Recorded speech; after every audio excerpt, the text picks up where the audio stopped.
I'm off on a trip overseas with my mistress. Sold the house for $400,000.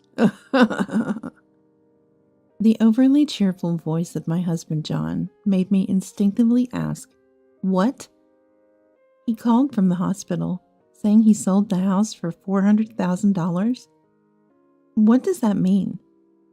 That house was precious to me, inherited from my dad. And to openly declare he has a mistress? This is madness. What are you talking about? What about Whitney if you sold the house? As soon as I mentioned our daughter's name, John scoffed. That brat. I've always found her annoying, acting all high and mighty. Of course I'm leaving her behind. Such words about his own daughter. I was furious and shocked to hear he sold our house and plans to flee with his mistress. I must somehow stop John. Even if he says he sold the house, it can't be transferred that quickly. I have to do something. My name is Vivian, a 39-year-old housewife. I wish I could say I live happily with my husband John, a year older than me, and our 9-year-old daughter Whitney, but our relationship with John is far from harmonious. Since our marriage, John's personality has gradually twisted, and I've been suspecting his infidelity for a year now. Without proof, I've been unable to act, and John doesn't seem to hide his cheating. John works at a factory for a parts manufacturer and goes out drinking 4 or 5 nights a week after work. It's possible he goes out with work colleagues, but he didn't go out this often until a year ago. Moreover, John comes home smelling of unique perfumes and preparing luxury bags and shoes I've never seen as gifts. Of course, he never gives them to me, often leaving the house with them. I'm too scared to confront him about his infidelity, cowardly waiting for concrete evidence. He's a different person from the John I met. We met 10 years ago, dated for a year, and then got married. I was drawn to his kindness and gentlemanly manner, and before I knew it, I was in love. We got engaged on our first anniversary and married, with Whitney born soon after. It seemed like a happy marriage from the outside. But why has it come to this?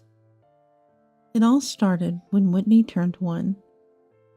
As Whitney turned 1 and became more active than ever, rummaging around the house, parenting became increasingly challenging. As a housewife, I was with Whitney all day long, but sometimes it was too much for me alone, and I started asking John, after work, to help with baths and meals. Initially, perhaps due to a sense of paternal duty, John helped as I asked, but as the days went on, he seemed to grow resentful and stopped engaging in childcare. I've been thinking, isn't this your job? You're the housewife, so you should be able to handle childcare alone. Why should I, tired from work, have to help? John's frustration exploded with those harsh words, and after throwing them at me, he left Whitney and me in the living room, quickly retreating to the bedroom alone. I tried to calm Whitney, now in the terrible twos, and throwing tantrums, even over getting into pajamas, while John's words painfully stabbed my heart. Afterward, John completely disengaged from Whitney. Even on his days off, when Whitney asked, "Daddy, let's play," John would respond, "Playing is Mommy's job. I'm busy," while reading a magazine. He never tried to understand Whitney's feelings. When Whitney cried, he would snap, "Hey, don't cry over this. What kind of parenting is Vivian doing? A housewife who can't even handle childcare? How incompetent." Glaring at both Whitney and me. I didn't want Whitney to hear John's verbal abuse, so we retreated to our room, forced to play together.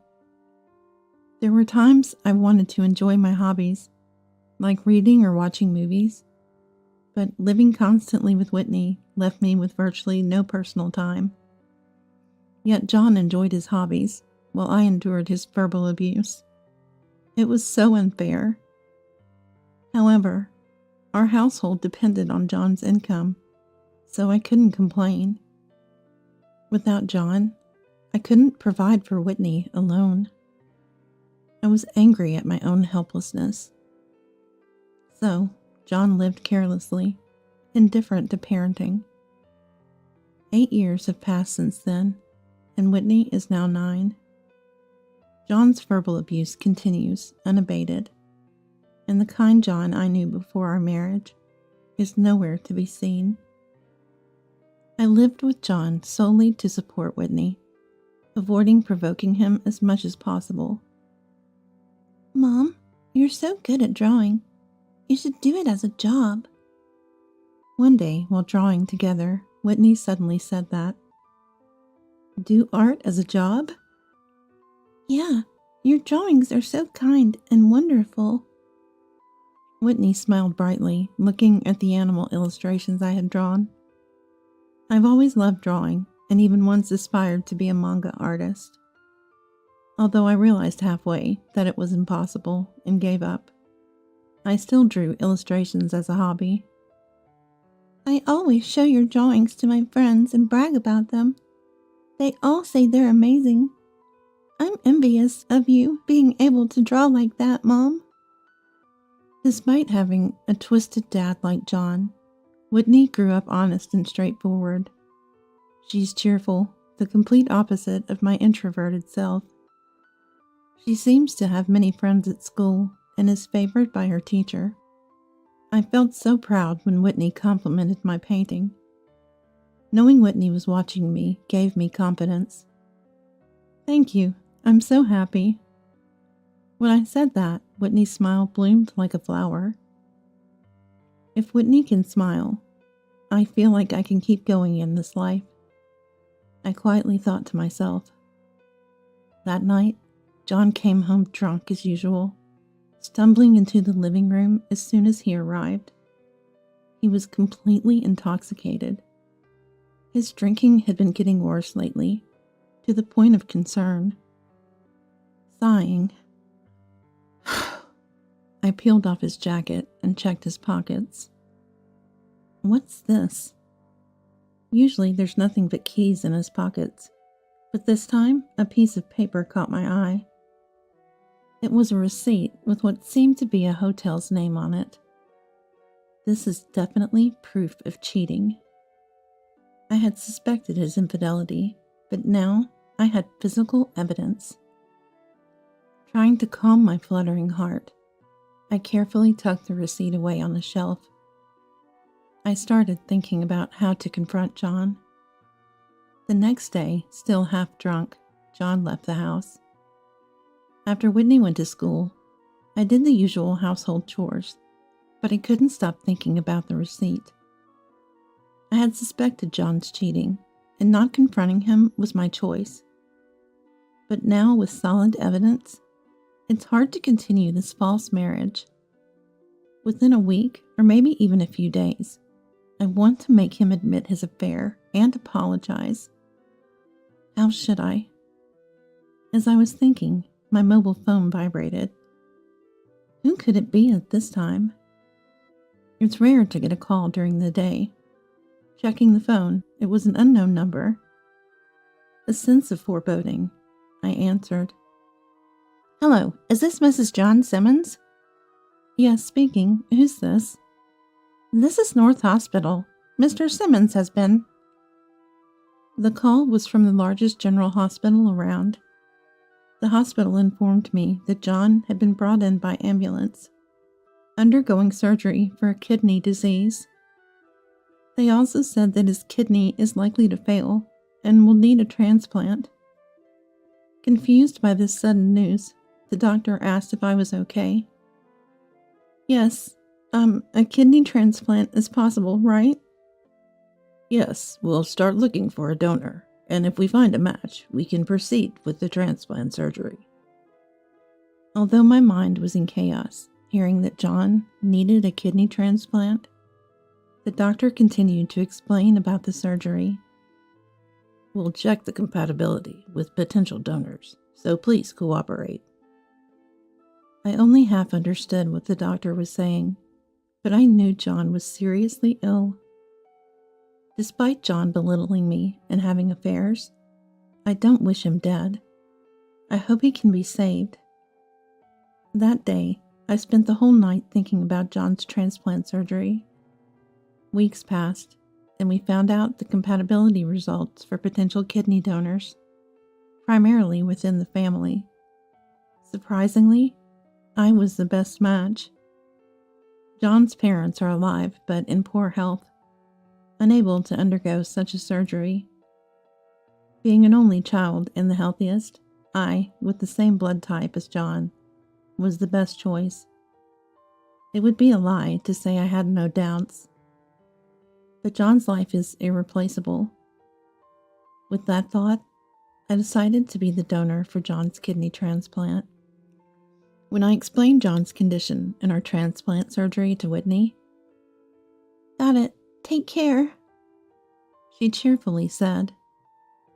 During my hospitalization, Whitney would stay with John's parents. They're in poor health but capable enough to care for themselves at home.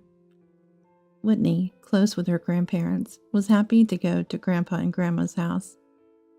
This should be fine for a while. It was a relief that Whitney is such a well-behaved child. With that assurance, I went through with the transplant surgery. A week later, after signing the consent form and undergoing health checks, I underwent the kidney transplant for John. The surgery was quicker than I expected, and I stayed in the hospital for about a week, John for 10 days. Fortunately, there were no complications, and our recovery was smooth. The day before my discharge, my mobile phone rang again. Wondering who it could be this time, I answered. "It's me," a familiar voice said suddenly, startling me. It was John. Thinking he might be thanking me for being a donor, I asked, "It's been a while. How are you feeling after the surgery?" I expected him to say something like, "I'm better thanks to you, Vivian. Thank you." But his reply was unexpected. "About our house."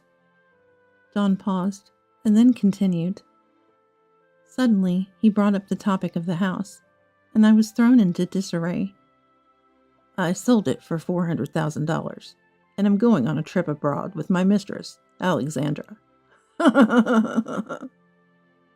His voice was inappropriately cheerful, and I instinctively asked, "What?" He called from the hospital to say I sold the house for $400,000. What does that mean? That house was precious to me, inherited from my dad. And to openly declare he has a mistress? This is madness. What are you talking about? What about Whitney if you sold the house? As soon as I mentioned our daughter's name, John scoffed. "That brat." "I've always found her annoying, acting all high and mighty. Of course I'm leaving her behind." What a way to talk about his own daughter. I was furious and shocked to hear he sold our house and plans to flee with his mistress Alexandra. I must, somehow, stop John. Even if he says he sold the house, it can't be transferred that quickly. I have to do something. After John said, I sold the house, going on an overseas trip with Alexandra, the phone call abruptly ended. Confused, I tried to make sense of what had happened. But no matter how much I thought about it, I just couldn't believe he sold the house suddenly. Especially while I was in the hospital.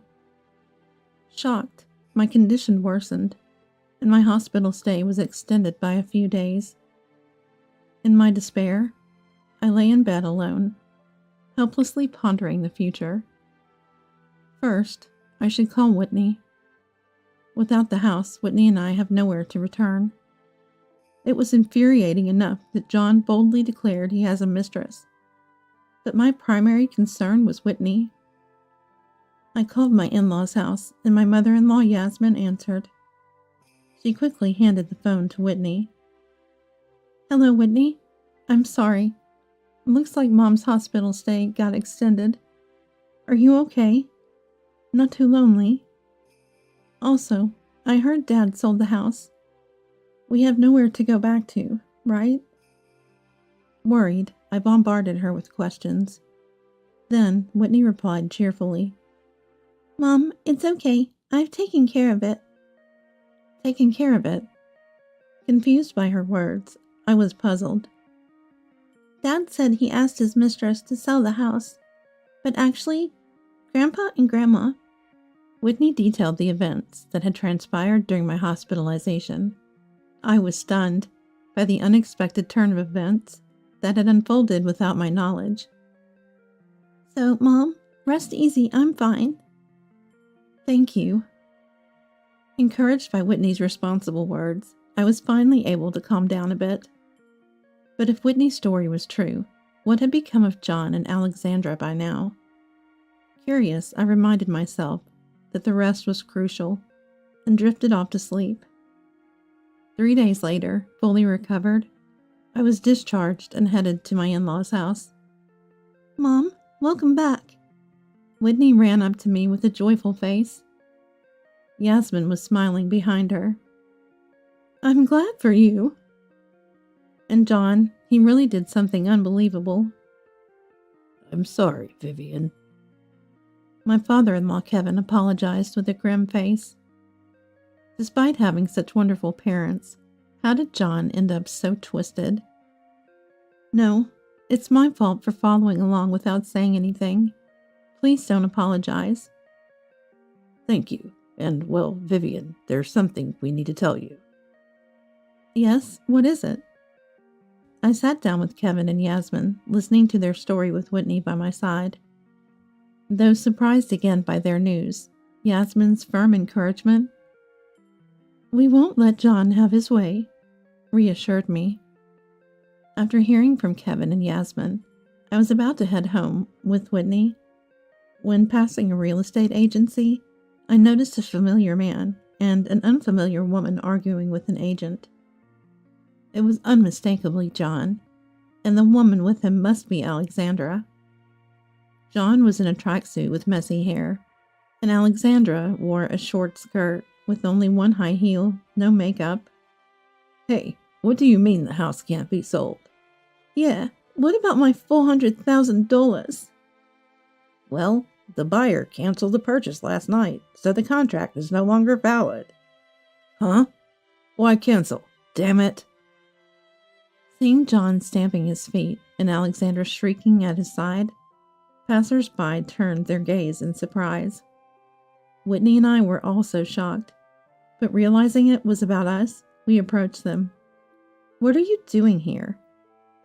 Startled by my sudden voice, Alexandra let out a ridiculous, huh?